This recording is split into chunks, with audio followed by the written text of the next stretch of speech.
Alright, in this video, I'm going to talk about pronunciation as the fourth assessment criterion.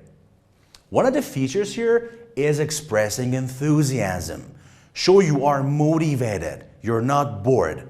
Let's do this through an exercise. Here in this exercise, you're going to listen to 4 people speaking about sports.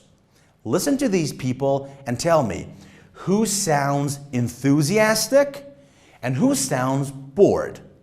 Please listen. Speaker 1. Oh great! The match is starting! Speaker 2.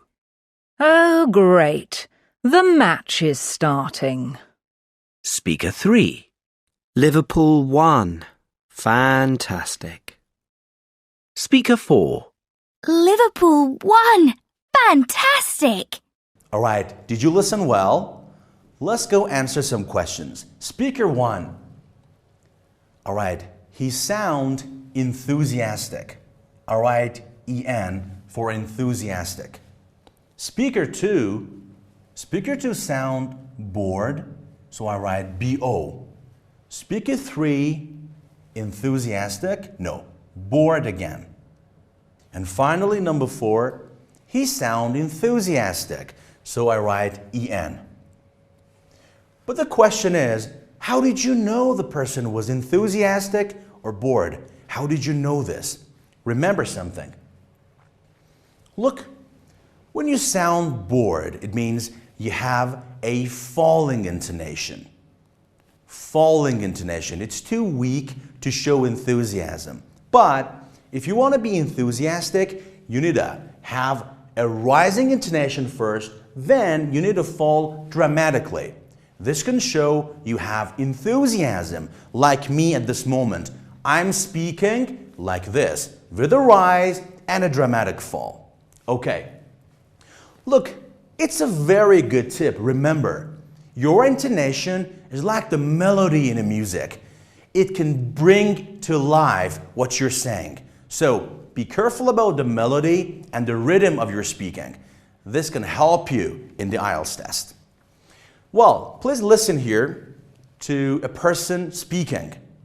Listen to that person and try to imitate the person's intonation.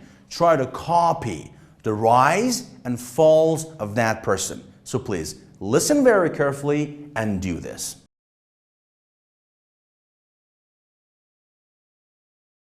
Speaker 1.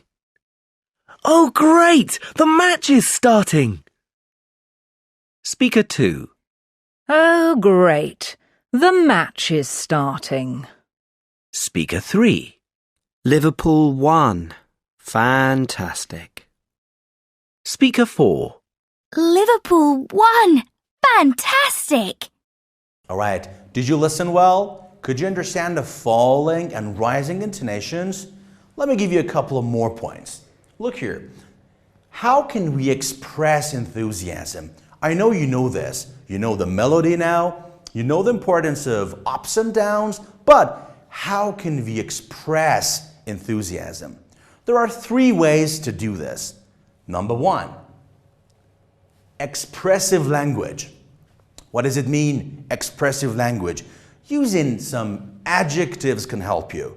Why? Because adjectives have some kind of life in them. For example, look here.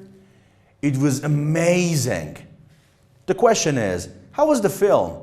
It was amazing. Why I can show my enthusiasm? Because amazing is an expressive language. Look at this example. You went to a football match and you're going to describe the people over there. You can say, well, the crowd went wild. The crowd went wild. Wild, it's an expressive language. It can help you. So bear in mind, as you're speaking, be more enthusiastic about adjectives. Let me repeat again. How was the film? It was amazing. How was the football match? You know, the crowd went wild. All right, expressive language. Let's move on to the second way. The second way is eye contact and body language with your examiner. Let me read this. look the examiner in eye as you speak. But please don't stare at him or at her. It's a little rude in American or British culture. So look at him or her, but not stare at him like this. And look here, your body language, it needs to be a little more dynamic than usual. A little more dynamic.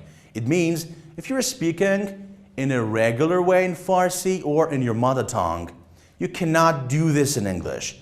How can you be a little more dynamic? There are a couple of ways. Look here. The first one, sit forward in your seat, all right? Something like this. It shows you're more motivated to talk, you're not bored. Never ever lean back on your desk or on your seat.